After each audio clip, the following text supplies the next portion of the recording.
Welcome into the Hoops Boys podcast. Another latest and greatest edition with your host with the most, James the Jet, and America's favorite bitch-ass white boy, CProc. My friend. We had a couple returns lately to the court. One from injury, one for other reasons. Let's go out west. Injury as well. Yeah. Let's go out west and talk about the return of the long departed other Splash Brother. Right, the long lost Splash Brother came back. My boy Klay Thompson. He's been looking okay. Especially his first game, he had a big dunk. He had a three. Crowd went crazy. But overall, I think it's been a little struggle for Klay. Since he's been back, he hasn't been able to play with Draymond Green, which is like the engine. That's the motor of that team. He gets a lot of open shots for both him and Steph. And also Steph went down. So he shot under 40% from the field in his first 4 games since return. And the Warriors are 5 out of 7. They've lost 5 out of 7 games since he's been back. So overall, it hasn't been that great. But I think once everybody's back and they're healthy and they get their rotations down, that he'll be just fine. He's moving well. He looks good. Yeah. Right. And that was the biggest thing I noticed from Klay is he's running around, he's doing his motion stuff, he's coming off screens okay. Like it doesn't look like he's inhibited much or if any. But he's just not playing a lot. He's not getting a lot of minutes. And I don't know whether that's just them being conservative with him. Yeah. They're definitely being conservative. They got him playing right now 5 minutes a quarter. So 5 minutes. Yeah, 5 minutes a quarter. So he's only playing 10 and a half. So he might go over like a minute or two, 22 minutes a game, but they're capping him at 5 minutes so far. And so he has to do his damage. And he has to do his damage in a short amount of time. Yeah. And do you think we kind of tossed this around a little bit last year about, kind of anticipating when he was going to come back and how good he was going to be and how much he was going to be used, yada, yada, yada. And we kind of tossed it around a little bit as far as them getting him out there and playing him a little bit, getting him some reps to kind of make other teams think that, okay, he's back, he's okay, let's trade for him. And then they can get rid of that money and kind of invest it elsewhere. So do you think there's kind of like maybe a hidden agenda here with limiting his minutes, or it's just strictly let's just take it slow with this? We still got a lot of season left. I think that they're definitely going to take it slow with him, but it's definitely an audition because they started out this season really strong. The Warriors, they were number 1 in the West for I think they are still number 1 in the West, but they've been struggling as of late. But I think they want to run it with Klay. Maybe this half a season, basically, you could kind of call it since he's came back, and maybe one more season. And if in the middle of next season, if it's like still like not working, but he's looking decent, they're gonna move him for sure. Yeah. And it'll be an easier move because he'll be owed less money because it's a year off the books. Right. Yeah. But definitely they could be auditioning him. The Warriors have a window to win again or to be, a really good team again. So they need to take advantage of. Hopefully Klay could be a part of that, but like you said, if you want to win, you gotta sometimes make sacrifices. And the other return that was much anticipated was the missing third of the big three, Kyrie Irving, who was not allowed to play home games, which I still think is ridiculous, but we'll leave that for another day. And he's back. He's running off screens okay. He's hitting shots, but I don't know. I think this is fine. I mean, it's hard to gauge like what his effect is on the team as far as the season outlook because there's such a log jam at the top of the East right now. So it's hard for one team to really stand out. Bulls, Nets, Bucks, they all got pretty much the same record. Yeah. But he's, they happen to be playing he happens to be playing on Martin Luther King Day because they're on the road against Cleveland, and he's been running off screens, hitting a couple shots. He looks pretty good. And I think this would be a good thing, but at the same time, it's also like last year where they couldn't get all three of them on the court because one of them was hurt at one point or another. Yeah. As soon as Kyrie is back and able and available in this like 50-50 kind of manner, Durant gets hurt. So what? Like, why? Why can't we get? Why? It's like all this money they've put into this team and all this talent that we know can just make a charge straight to the finals, and we still can't get them. We still are just stripped away of being able to enjoy whatever this mess of a team is supposed to be. Yeah, and like you said, it's crazy. Like I just heard a stat the other day that they only played 16 games together since they all have gotten together. It's either one by themselves or just two of them. It's only been since it's been all three of them. It's only been 16 games. So we haven't really even seen them, the big three, play together yet. In a year and a half. In a year and a half. And if they can't make this work, you know what I mean? It's almost over. You know what I mean? Done. Yeah, it's almost over. Like James Harden, I think he got opt out after this season. And who's to say that he'll come back? You know what I mean? He might go somewhere else and try to get a bigger bag. But Kyrie has looked good. You know, I think after he gets, you know, a couple games underneath his belt, we'll see the Kyrie that we know and love. And there's been glimpses since he's been back, but I think we'll see that deadly assassin that they went out to go get to be a part of that big three. The only thing that I think will be a problem is when it comes playoff time. It's kind of a lot of pressure because they kind of have to win all their home games, right? Because they're going to have their full team at home only. I mean, not on the road only.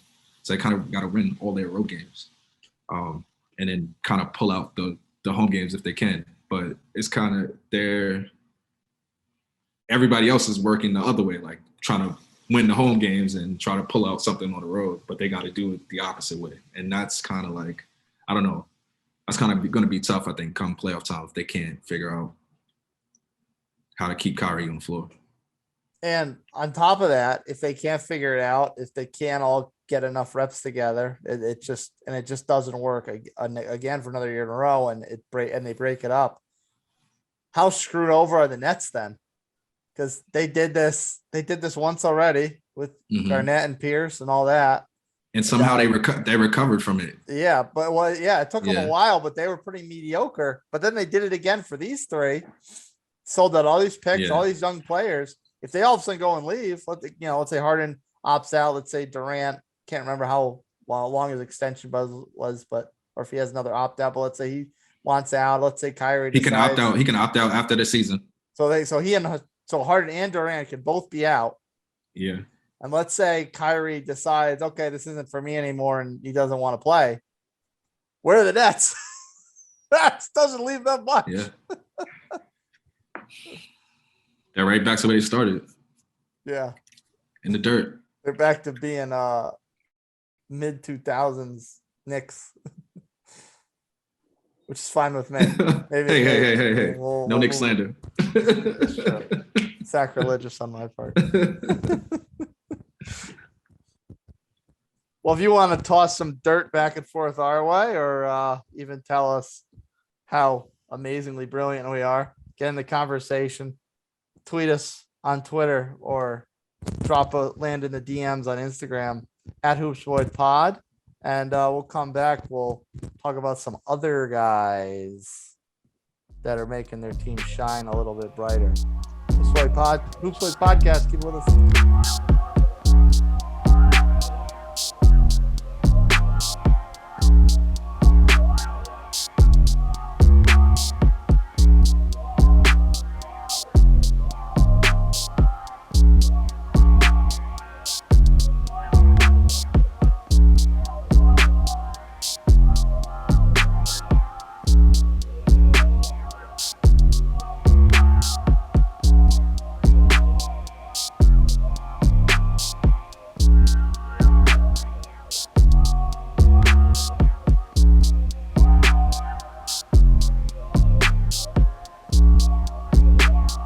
Yo, welcome back to the Who's the Boys pod. It's your host with the most, Jet, and my brother CProc, and we are here to talk about three standout players. The other guys, not the people that always get all the hype. It's the other guys that are making the wheels turn for their respective teams. And I'm gonna start out right now with a rookie. He has great hair. My boy Josh Giddey. He's averaging right now 11.7 rebounds and 6 assists off the bench for the Thunder, which is amazing. This kid is arguably the best basketball player, like pure basketball player out of his class. He's like a Swiss Army knife. He does everything on the court like correctly. And interestingly enough, he's the youngest player in NBA history to average a triple. To record a triple double, not average a triple double, excuse me, to record a triple double. So I think there's going to be a lot more of that in his career. He's a difference maker. He comes in and he just makes plays. I love Josh Giddey. He's a standout player for that Oklahoma Thunder team. Yeah, so partner. he's just for someone as young as he is and just being a rookie in general. The fact that he's just filling up the stat sheet like he is with double doubles and high assist numbers and the occasional triple double, it is really quite amazing. I mean, and like, I guess if you wanted to be the negative Nancy and pour some rain on his parade, you would say like, oh, well, the Thunder are horrible. And yeah, of course you see, somebody's got to score, but I mean, they're stacking up talent. I mean, I know they're not going to have as much flexibility because they're going to have to pay Shy. But between him and between Shy and Giddey, they'll get there. So I mean, if Giddey's like this right now, imagine what he's going to be in a year or two when they start having to pay Shy. Yeah, that might. I mean, you look at the bottom of the West right now, and the Kings are in there but barely hang on by a thread, and Portland, we're always used to be in the playoffs, but they're struggling, and New Orleans is pretty garbage. And like the teams like the Spurs are down on the Spurs are certainly down on their time. The sun's kind of finally setting on them. It only took 20 years, but whatever. Right. So like there's gonna be opportunity, even like if the Thunder had a Eastern Conference type of back end playoff push where they were 500 or, a couple games over, a couple games under, whatever the case may be, they can still get in with the talent and the way Shy's been the last couple of years, the way Giddey's progressing this year. Giddey's definitely, we're calling him a supporting player now, but next year it may not be the case. It may not be the case. Yeah. You look at the Thunder's track record for like drafting players and building a team. Would you say like they're kind of on the right track again? Like, no, they don't have a KD on their squad, but Shy Gilgeous is a really good player.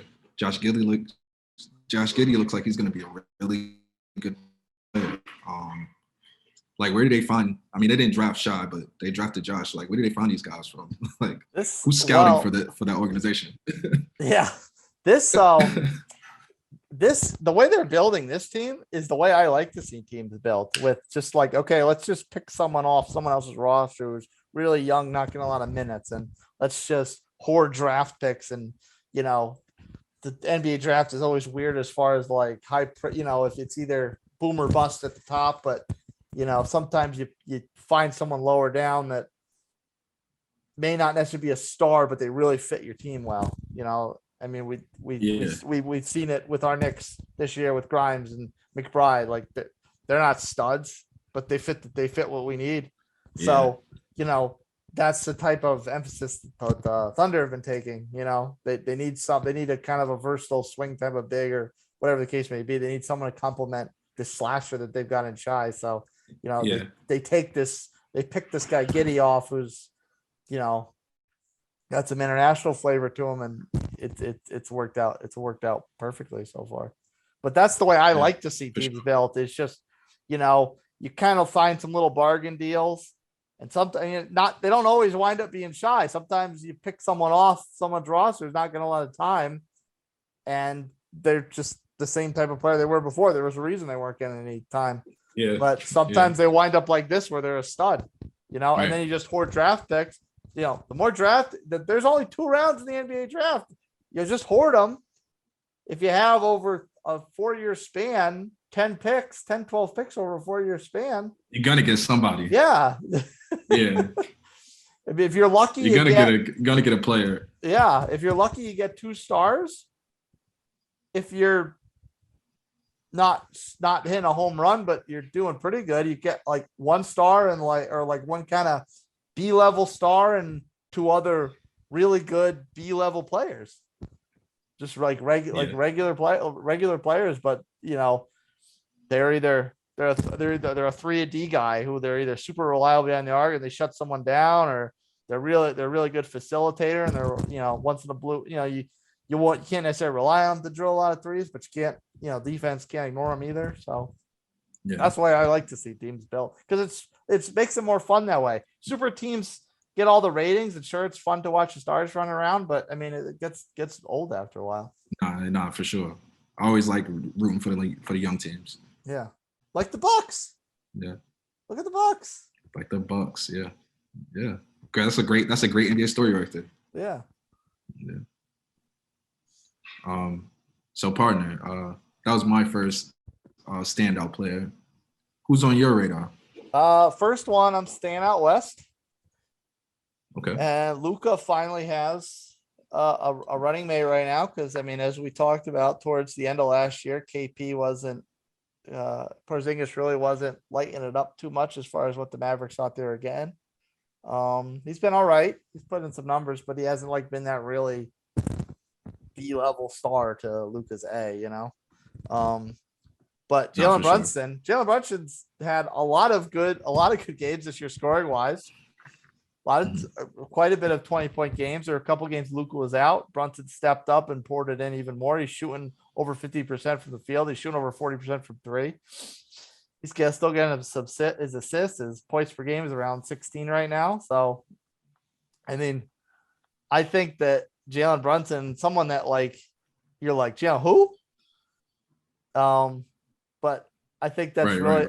I think that's really worked out well for them as far as giving Luka another running mate, either someone to kick to, someone that can take ball handling responsibilities away from him, so he's not always wearing himself down, bringing the ball up the floor, driving to the paint, calling the shots. He can just kind of sit back every once every three or 4 plays, or 2 plays out of every 6, or whatever the case may be, and kind of sit back a little bit and not only catch a half breather, because he's not going 80 miles an hour all the time, but at the same time also kind of make the defense be a little more honest.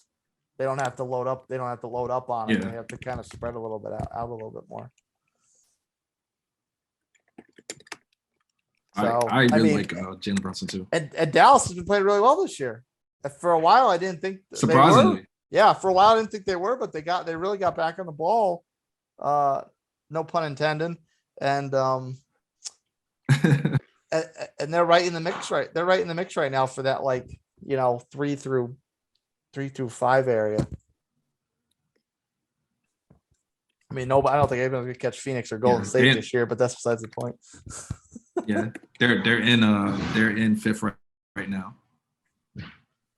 Yeah, and I think they could definitely rise if they keep it up. They can definitely rise. I think Jalen Brunson is definitely a standout player. He's really been playing well this season, and interestingly enough, he's due for a contract next season, and Dallas has yet to extend an extension to him. So I've been following the room mill. He's definitely a player the Knicks are looking at. So hopefully we could get him. That would really be nice for the Knicks, man. I would really love Jalen on our team.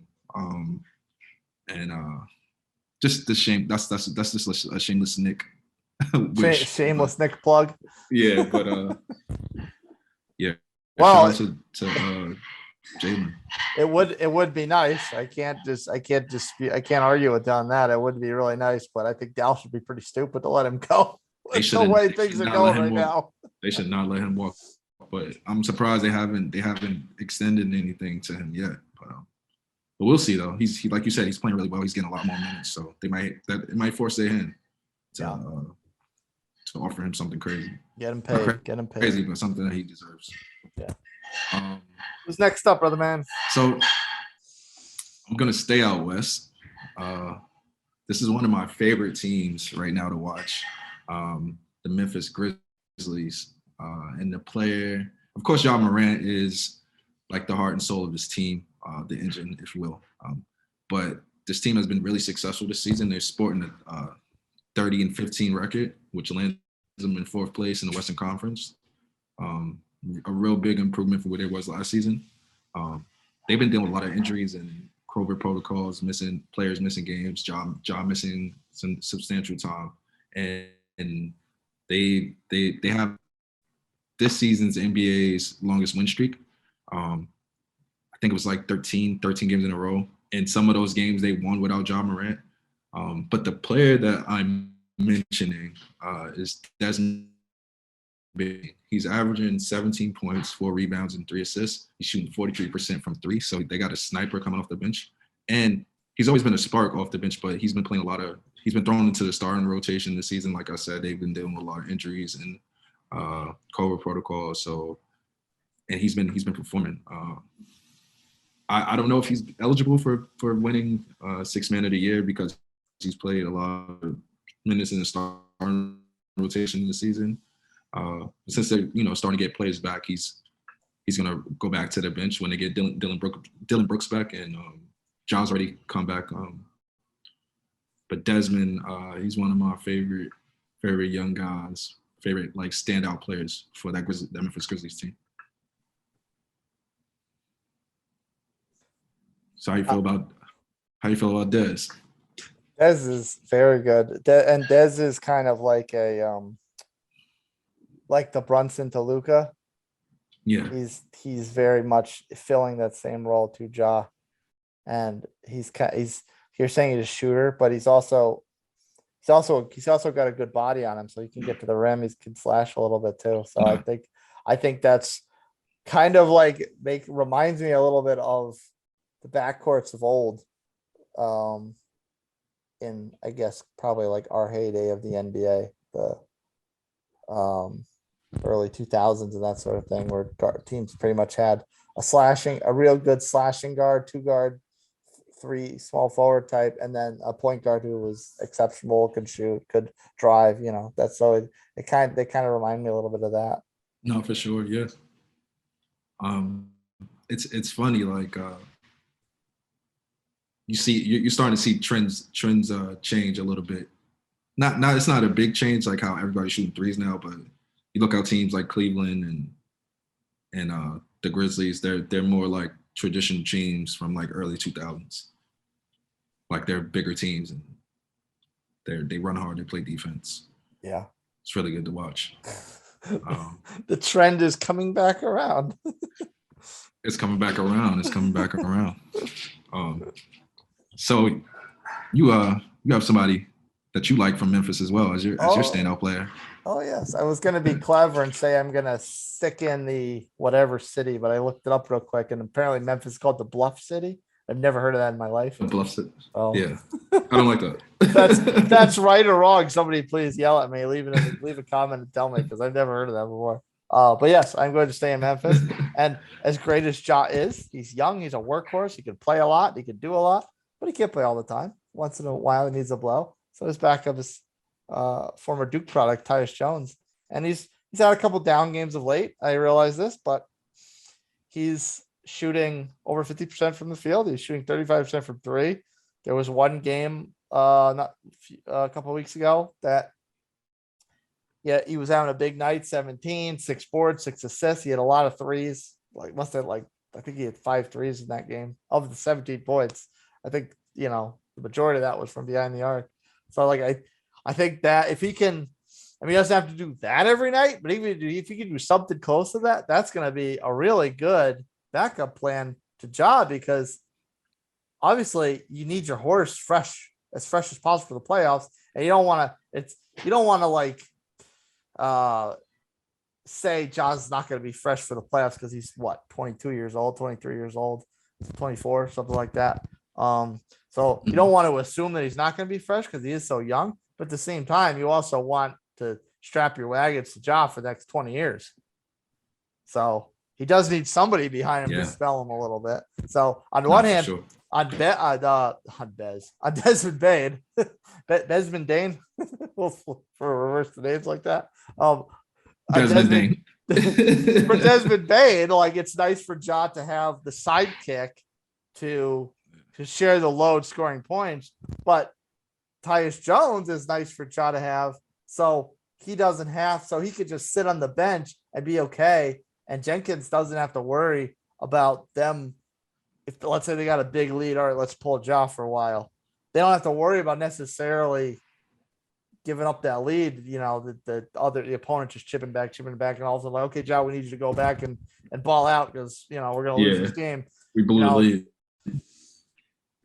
Just throw someone out there, even if even if you're up by 20, and Tyus comes in and doesn't necessarily maintain that, if he still keeps them around like 10, 12, 8, something like that, then by the time Ja is ready to come back, then you just take over and right back to where you were. No, for sure. The Grizzlies have like a real good problem over there. They got a lot of bowlers, and everybody over there, like Taylor's getting maximum effort out of all his players that he got on his rotation, and it's really good to see. Like I said, I think this is my favorite team to watch in the NBA this season. Besides the Knicks, of course, but I love watching Memphis. Now for me, my last pick is going to be this year's, I think, Rookie of the Year. My boy Evan Mobley. He has great.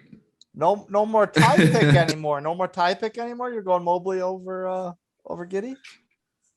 I think I'm going Mobley over Giddey. I think they're both like, it's like neck and neck. I don't think that it's one's like leaps and bounds ahead of the other. Like I wouldn't be mad if either one of them get it, but Evan Mobley at one point this season, he was leading the league in blocks. He's no longer doing that. He's top 10, but he's averaging 15 points, 8 rebounds, and 3 assists, and 2 blocks. That's pretty good for a rookie. I'll say. Right. He's a big proponent of the reason why the Cavaliers are able to play the way that they are. They run with like 2 or 3 bigs on the court at once, and he's able to use his length and basketball IQ and his athleticism to guard people way smaller than him. And I think Evan Mobley is going to be a great player. He's like, I hate like comparing people, but like if you had to compare him to somebody in the NBA right now, he's like a young AD to me. Like he does everything. He's able to do everything on the floor. He's great length. He could space the floor because he's able to shoot. He plays defense. And he has this Cavaliers team playing. He's the reason why this Cavaliers team is playing way better this season. Shout out to Evan Mobley. I can't wait to see who wins Rookie of the Year out of those 2 guys, Josh and Evan. But I honestly think it's one of them. AD, that's high praise. Yeah. Who's like, is he like cemented himself now as like the 1A big on that team? Like Jared Allen's just kind of like supporting player now, or is it still kind of like Jared Allen's paint the man for now until like the year's over and they figure out where they stand going into next year, as far as like the top dog eating depth chart. Yeah, I think they can play them together though, because I think they could play them together. Like Evan could play the 4 on that squad. Although he's 6'11", almost 7 feet tall, he moves very well. So, I don't know. I think eventually, especially for scoring, he's 1A, because I don't think the Fro scores that often. He usually gets his buckets. He gets his buckets off like lobs and putbacks and stuff like that. You don't really got to run plays for him. But Irving is somebody that can do the same thing as the Fro, but also you can run plays from him because he could really space the floor. Like he could shoot, he could hit those open shots. So sky's the limit for Evan Mobley. Oh yes. Yeah. My last pick is So partner. My last pick is someone I love to watch in my new backyard now. And that's Scary Terry. He is so flashy. He's always scoring. He's always running right. He's always got energy. Like the man never runs out of energy. So he's always just flying around the court. He's not always the most reliable shooter, but somehow he still seems to be scoring 20 points a game. And that's whether LaMelo play. Yes, that's whether LaMelo plays or not. Sorry, I confuse my ball brothers sometimes. That's whether too many balls on the court. Too many balls, yeah. That's whether LaMelo plays or not. He still scored 20 points. A lot of times in the fourth quarter, he's the one with the ball in his hands mostly. And LaMelo's kind of playing more off the ball. But that's the other, like, he might be a streaky shooter throughout the game. In the fourth quarter, he's money. He almost never misses in the fourth quarter. Yeah. I don't know why. It's like, it kind of reminds me of like the playoff run with Boston. Yeah. He was playing a lot. And he's not just a scorer either. Like he's always getting a decent amount of rebounds for his size. He fills up a ton of assists too. And most of his shooting is done from behind the arc. So if you look at his shooting numbers, you say, okay, that doesn't look so hot. His 3-point, then you look over his 3-point numbers, and they're actually like either really good or pretty decent, or they're not too bad. So I mean, he's just so fun to watch, and it seems like he's the type of player that doesn't seem to matter what situation he's in. Like he was up in Boston, he's the backup. He wasn't getting a lot of time. Then he got his time to shine a little bit, and he balled out a lot. And then you think like he'd have his notes bent out of shape going to Charlotte or whatever. Since he's gotten to Charlotte, he's even when they were garbage, he was still balling out and just filling up buckets worth of points. Yeah, Scary Terry. He doesn't wear that name for no reason. Like you said, he's a streaky shooter, but he has that clutch gene. And in those moments where those buckets are needed, he's there always. I like Scary Terry a lot. That Phoenix. That Charlotte team is very fun to watch when they're fully healthy. Everybody's on the floor. You got people just flying all around the court. You got LaMelo just doing amazing stuff left and right. They're fun, and I think they're going to be a good team in a couple of years. They're definitely going to be a scary team to play against if they keep them all together and keep performing the way that they've been performing. I see what you did there. You like that? I do. That was good. I wish they'd play a little more defense, but other than that, they look really good. They look really good, yeah, for sure. I think all these players that we named, the 6 players that we mentioned, are all very, very good players, and they stand out for their respective teams. Making those wheels turn. Well, gang, we got to go take a break to pay some bills. But when we come back, there are some seats getting hot, and some players going on the trading block. I'm a poet and didn't even know it. If you want to learn some of those rhyme skills, hit us up on our socials at Hoops Boys Pod at both Instagram and Twitter, and come kick it with us. We'll be right back. Hoops Boys Pod.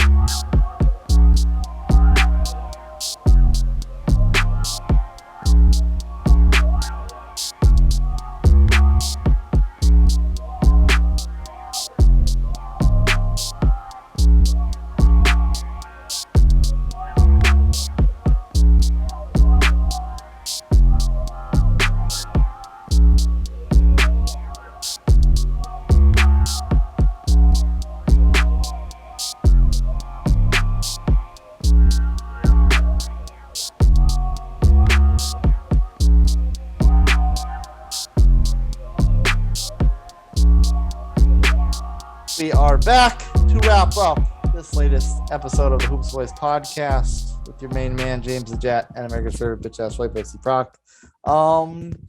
Let's talk about whose seat cushions are a little on the plus side. Toasty. Toasty. Toasty or flaming asshole? Which one? I mean, if it goes in hot, it's probably gonna come out hot. little too much sriracha.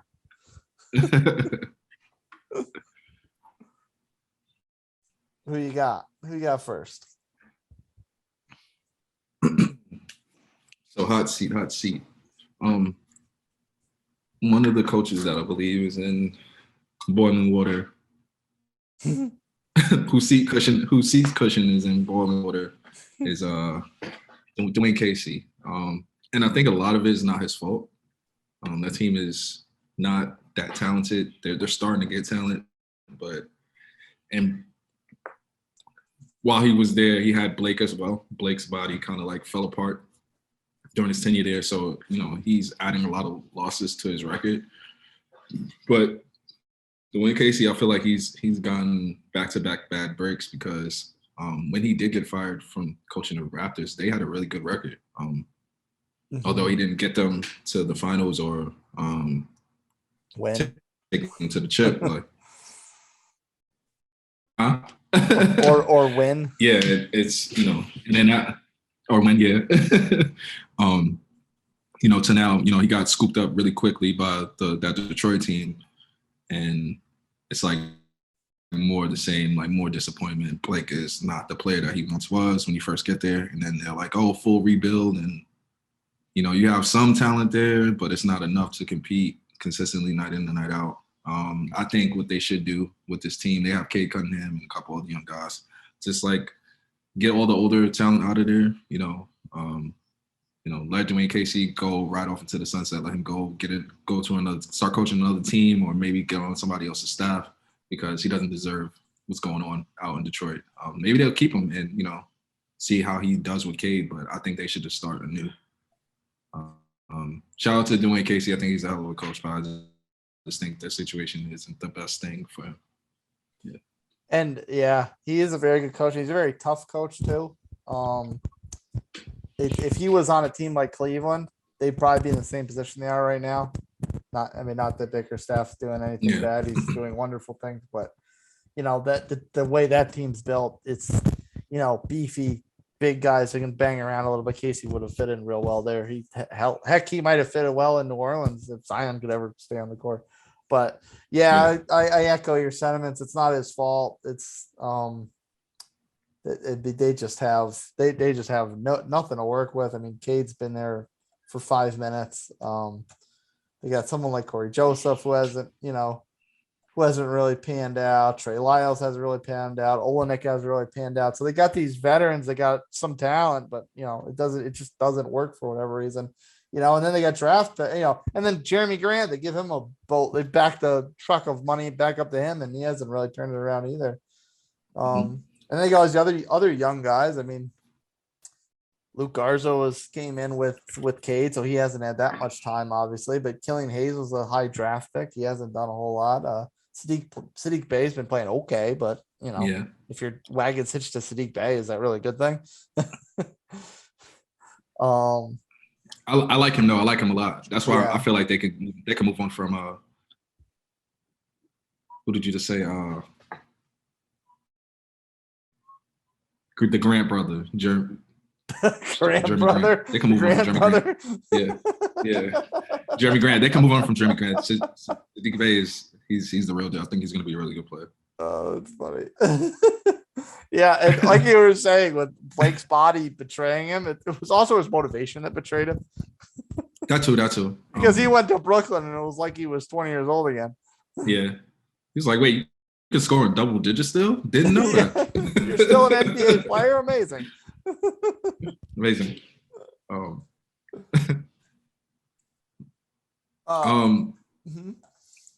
Yeah, I think that Dwayne Casey, he's probably his days are numbered out there in Detroit land. Not mainly his fault, but they need to like burn it down and start all over. Yeah, may just need to be like fresh voice time. Yeah, he's been there for a little while now. My pick is a team that's not exactly bad, but they're not as good as they should be. They had the MVP last year. They've still got a ton of talent. They've got one of the best home court advantages in the league still. Although they're barely over 500 in that respect this year, but they're also barely over 500 overall. And that's Denver. And Michael Malone, he's been there for a long time. Jokic was the MVP last year, as I said. And they are barely hanging on to a top 6 seed right now.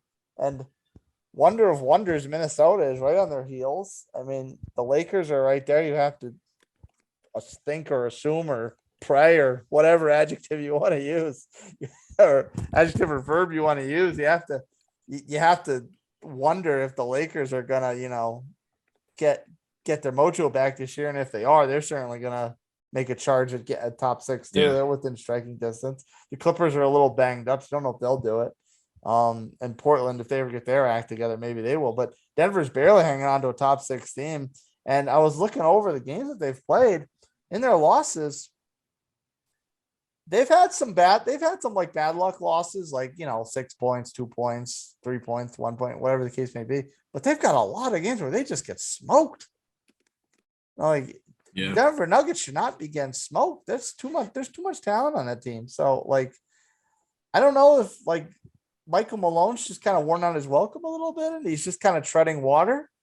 But as we've said on this show time and time again, treading water is not a good place to be.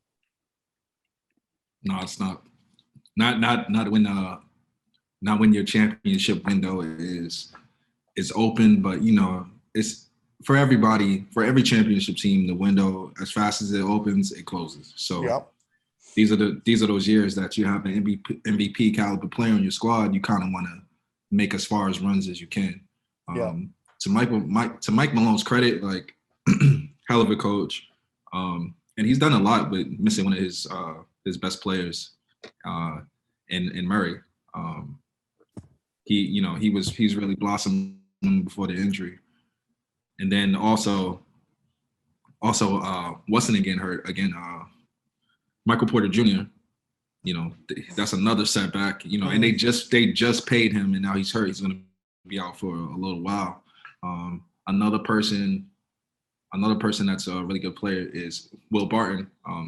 Last year, he was in and out of the lineup due to injury, and this year is kind of more the same. So they look a little injury stricken right now, and they're relying too much on Joker to just Joker save us, win a game for us. You know what I'm saying? But we know you're already averaging near 30, but take it up to 40. That 10 assists you average, we need 20 of those too. Yeah. And 20 rebounds, please. You might be throwing to the ball boy for a corner 3, but do it anyway. Yeah.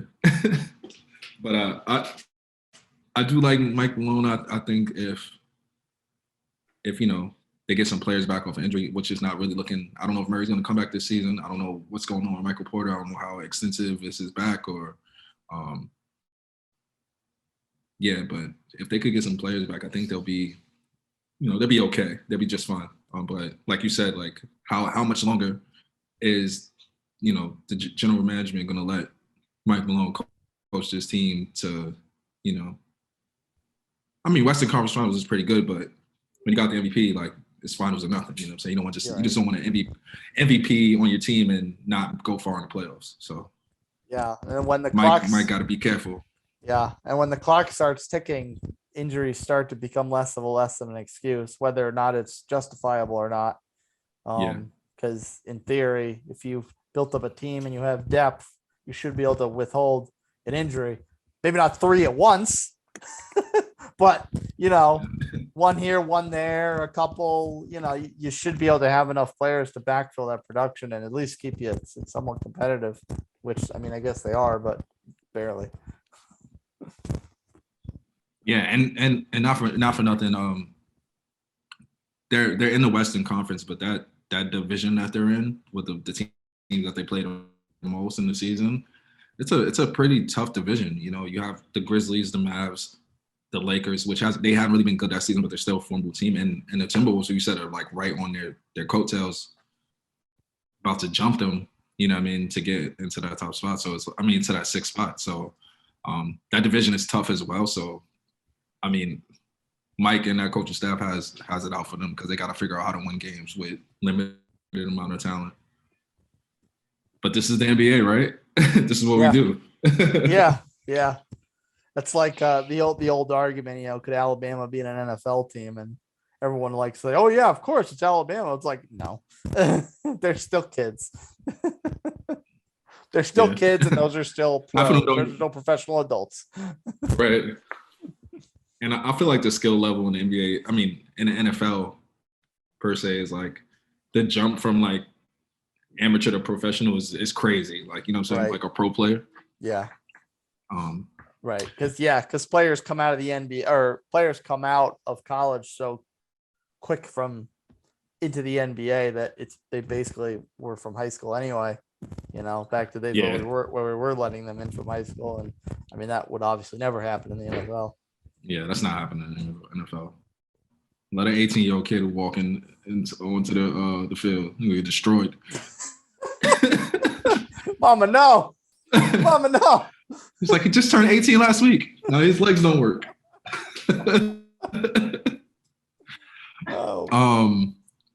Well, yeah, that I think that was it for the hot seat. How about some players that we think that are gonna change locations due to,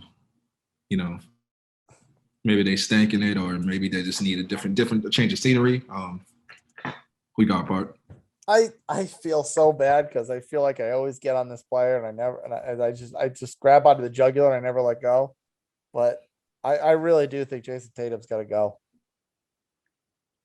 He's a wonderful player, but he just takes way too many jump shots. He doesn't have this like LeBron throughout his career has always had this, like, for lack of a better word, the Tom Brady effect to, elevate everybody up. Michael Jordan effect to elevate everybody up. LeBron has showcased some of that. And like, I just don't, so like you come to expect, like, if you're going to be the top dog, if you're going to be the alpha, if you want to be like an all-time player, that's what you have to exhibit. And I just don't see it from Jason Tatum. Like Jalen Brown plays at an elite level, but Jalen Brown is a borderline elite player. So like, you don't need to rub off on him. Like, Marcus Smart has, like, I mean, we both love him historically, but he still has about an ounce of the talent of either of them, Brown and Tatum. And, he's just a grinder. He just works. So like, where all the other players, like, the Pritchard's, Pritchard plays well, but like all these young players they've got, they're just kind of playing well because they're a promising player, not necessarily playing well because their superstar, their alpha dog has risen them to other levels. I mean, Robert Williams plays really well, but Robert Williams is like the big version of Marcus Smart. He's just a grinder. There's no, I love watching him because he's just a bruiser guy who throws some bows around, but I mean, he doesn't, like, not being elevated. Romeo Langford will come in and hit a couple threes or whatever, but again, not being elevated. Like, these players are just kind of existing around Tatum instead of feeding off Tatum, feeding off his energy, feeding off his leadership, so, and it'd be one thing if Tatum was carrying the load and putting the team on his back, like kind of old school Cleveland LeBron style, where he had nothing but garbage around him, but they still got to the conference finals. They still got to the NBA finals. But they're not doing that. I mean, they had one conference finals run and with Tatum under Stevens, and now they just kind of, like, if they don't flame out in the first round, they just kind of like get to the semis and run out of gas. At this point, the way their season's going, semifinals might look like the NBA finals to this team, but that's still not like the ceiling you want to attain for. So, like, I don't mean to keep laying on Jason Tatum, but something doesn't change. He's got to go. He's making way too much money. He's making that alpha dog money, and something's got to change. Yeah, I think anyway.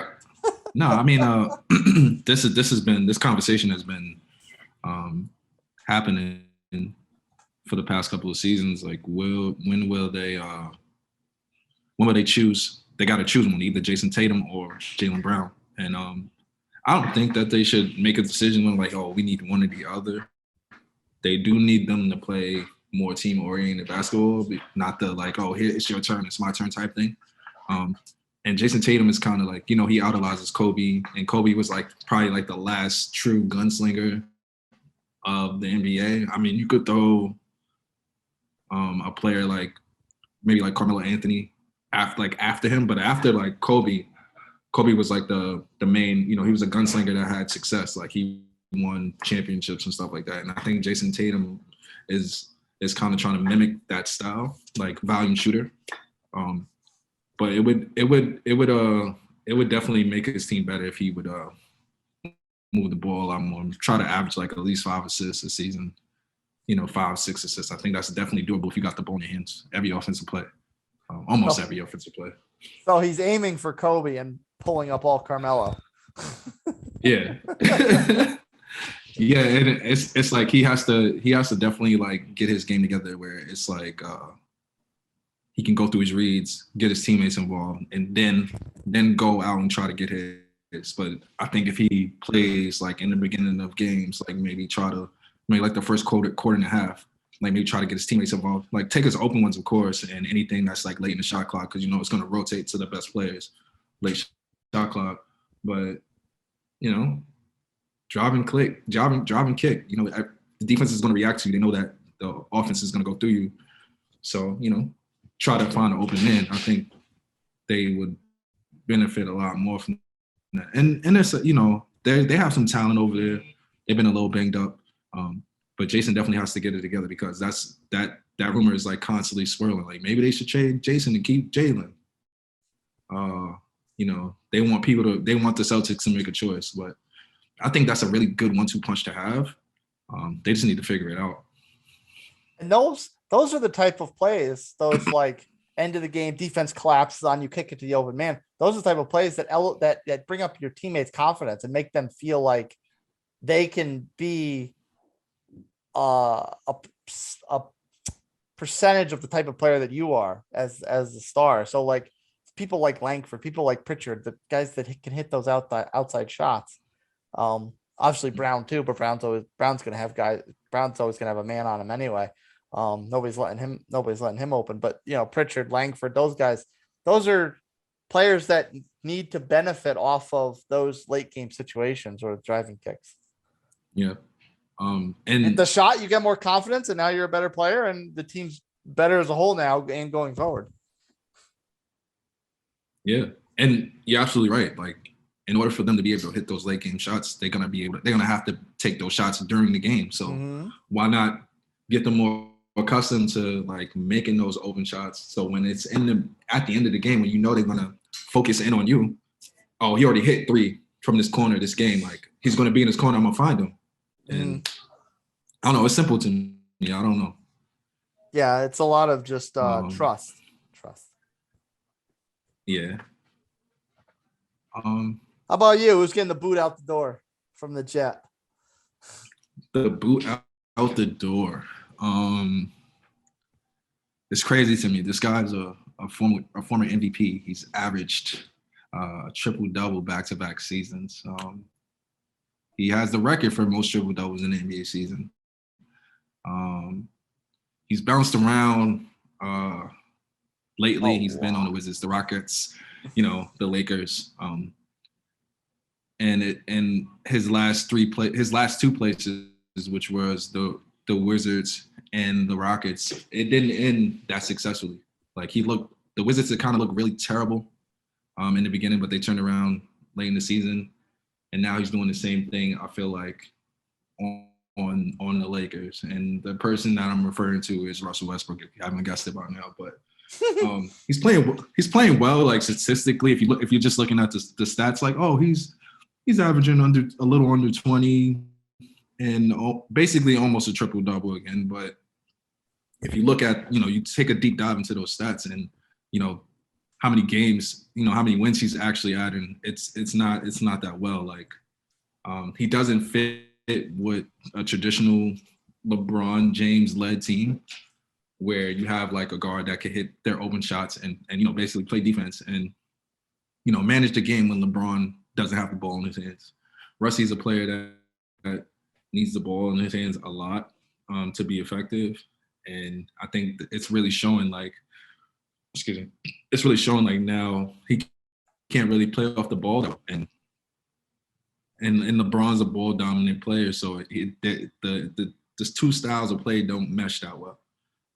This Lakers team has a lot of big names, a lot of like talent and things, but they just haven't been able to get it together. And I think it will serve Russie best to get moved off this team to go to another team where he could be like the main point guard. He doesn't have to like share responsibility with another player. He could play with a player that's just would like to get set up.